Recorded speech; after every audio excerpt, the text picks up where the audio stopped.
Welcome to Pete and Hannah's Watch List. I'm your host, Pete Mitchell. I'm here with my great co-host, Hannah. Hello, people. Hannah, we're here today for movie news. Yep. But before we begin, let us tell the viewers and listeners what they should do. Could you pretty please leave a like and subscribe to the channel?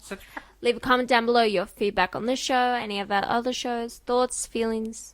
Welcome. Hit the notification button and you'll get great content like this one, including AFI Top 100 10-year revisited Shane. He came... Oh, no. I think he left us. He left us. And we also did our review show, What's Next? The show where we help you figure out what to watch next. Nosferatu and Paddington in Peru. Yep. Have a look at those two.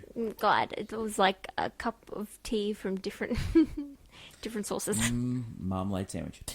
Hannah, we have your great movie news today where we preview the coming Movies. attractions, Yes. movies.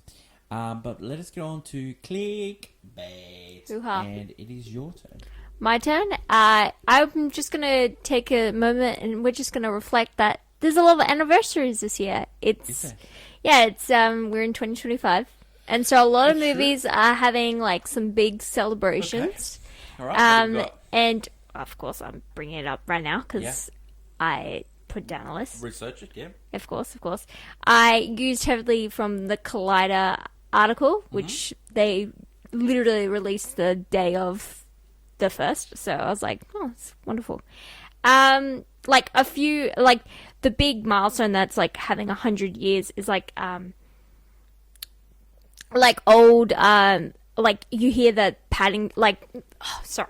that things like I talked about how Tintin and Popeye are becoming 100 years. I just want some IP that is actually 100 years old, so they will be going into the whole, domain for public use.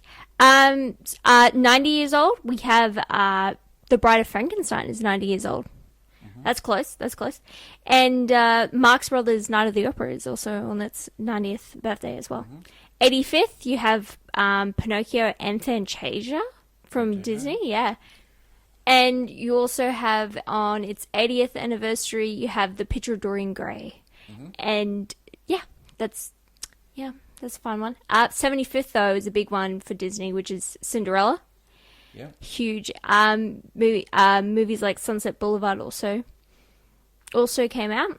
But for me, like the 70th anniversary, we have Oklahoma, the film version of Rodgers and Hammerstein, and Lady of the Tramp.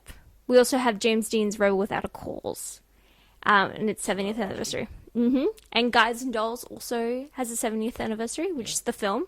65 years, where is Alfred Hitchcock's Psycho. Yeah. So Psycho is getting on.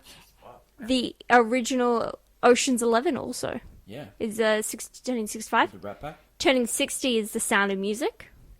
Dr. Zhivago. Varga, yeah. Yeah. And a few dollars more. Clint Eastwood's spaghetti western also. 50th anniversary. These are the big ones. 50th. Guess what has the 50th? Is Jaws. Yes. Yes. What's that for AFI Top 100? Rocky Horror Picture Show. Can't believe that's 50 years old. And One Flew Over the Cuckoo's Nest. Wow. Yeah, there's a 50-year-old movies. Yeah. I didn't.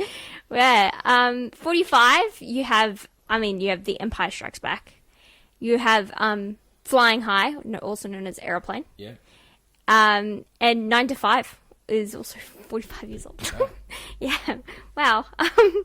40 turning 40 The Breakfast Club, Goonies, Back to the Future. Yeah. Yep. Commando turns 40. Wow. Out of Africa also is Meryl Streep and Robert Redford turns 40. 35, you have Pretty Woman is turning 35 years old. Wow. Yep. You also have Ghost turns 35 years old. Yeah. Goodfellas turns 35 years old. And then also Home Alone turns 35 and Misery. Wow. And Edward Scissorhands as well. Yeah. Turning 30, you have Apollo 13. Yeah. You also have Seven. David Fincher's Seven turning 30. you just reflecting. Casino and Toy Story 2 also. And Jumanji, the original Jumanji turns 30. Yep. 25. So these are movies that came out in the 2000s. Love that year. Just like Ridley Scott's, Hannibal. Black Hannibal. Widow. Yes. Crouching Tiger, Hidden Dragon. Yeah. And, of course, the best Mission Impossible. Mission Impossible 2. Wow. Yeah. No one said that. Yeah. 20. Can I just say, Batman Begins is 20 years old. Yeah. Yep. The Tim Burton Charlie and the Chocolate Factory is 20 years old. And the Johnny Hopefully we Cash, forget that. the Johnny Cash biopic, Mile. yep, 20 years old. Brokeback Mountain, Narnia, Yeah. Peter Jackson's King Kong also. Just letting you know. Huge. Yeah, there's some other smaller ones, but yeah, no, there's Yeah. some, Some alarming ones there. I see you were like thinking about, you're like, I saw that movie. Yeah, 35 years for Pretty Woman. I remember seeing that, like, when it got released on video. Highly inappropriate for a person of my age to watch that movie, but my parents didn't care. I mean, well, but at the time, like, And I was about a prostitute. And Yeah. I was like 10 years old. I shouldn't have watched it. that's fine. Oh, that's fine. Well, I would also say the fact that there's a lot more media for children than there was back. You go back then, there was a few shows or movies, but not to the degree there is now, where it's like Oh, no, there was heaps of media. My parents chose to let me watch Pretty Woman. they made I it. watched Basic Instinct when I was 12. So. Okay, but Anyway, I mean, let's go the anniversaries that you're looking forward to celebrating this year in film or television. yep. Let us go over to my favourite segment, Hannah. Yep. And movie news. Welcome back to movie news. This week, maybe to catch a thief, you got to think like a thief. Well, we've got Den of Thieves, Pantera. Joel Butler is back, and he's chasing Donnie again from the first film. However, he's now travelled to Europe and is embroiled in some sort of diamond heist. Can our man catch him, or will he fall into the hands of a richer life? In for drama, backstabbing, and twists beyond your belief, then I give you the Vatican's next top pope, also known as Conclave. It stars Ralph Fiennes as a Cardinal Lawrence, who is in charge of maintaining order, I guess, in the conclave, a vote for the next pope. And there's a lot of secret agendas going around, if you know what I mean. That is what we'll be watching this week. Leave a comment down below what you'll be seeing. Until next week, bye! Tenor, a couple of good movies that I'm looking forward to there. Yep. Den of Thieves 2 and Conclave, which is a fantastic thriller. All thrillers, all trash. Great, the trash. Let us go on to clickbait headlines. And the big headlines this week are the winners of the Golden Globes.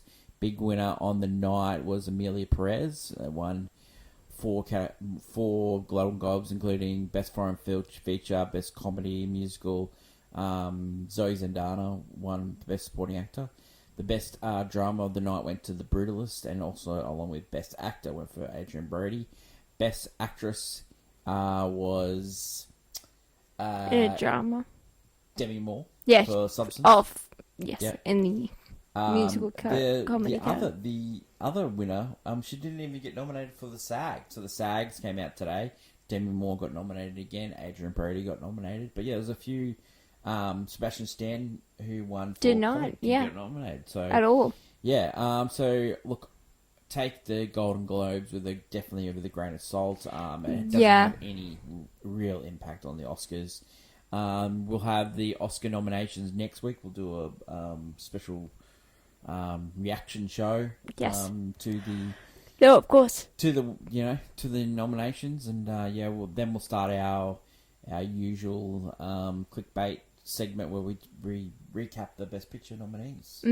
Hopefully we'll be able to see all the pictures. I know, we're missing, I think, two major ones. Yeah, Amelia Perez. But, hearing the discourse now, because it's out on Netflix in the States. A lot of people. A lot of people are looking at it and they're going, Not "Oh, up to- this yeah. is not." Yeah. Yeah, it seems to be a critic, like one of those critic darlings where people, at that film festival, like, "Oh, I really enjoyed it," Yeah. and then but you give it to a general audience and they're like, "No, this is wrong." There was a lot of critics that don't like that movie either. I think that I will say when a lot of the after film festivals, they were interviewing people, and there wasn't a movie that really clicked with anyone. No. Everyone had like, Yeah. "Oh, this was all right, this was good," but there was no real winner, Well, so normally to say. the fan favourite at TIFF gets nominated for a Best Picture. That's not going to happen this year. Mike Flanagan's movie that won the prize at TIFF is not even going to get released this year. Yeah. So, like, it's a real weird year. It is a real weird year. Yeah, and even you have the most popular films, so you have your Dune 2 and Wicked, but they don't even seem... Yeah. They seem like they're not trying to win anything. I know.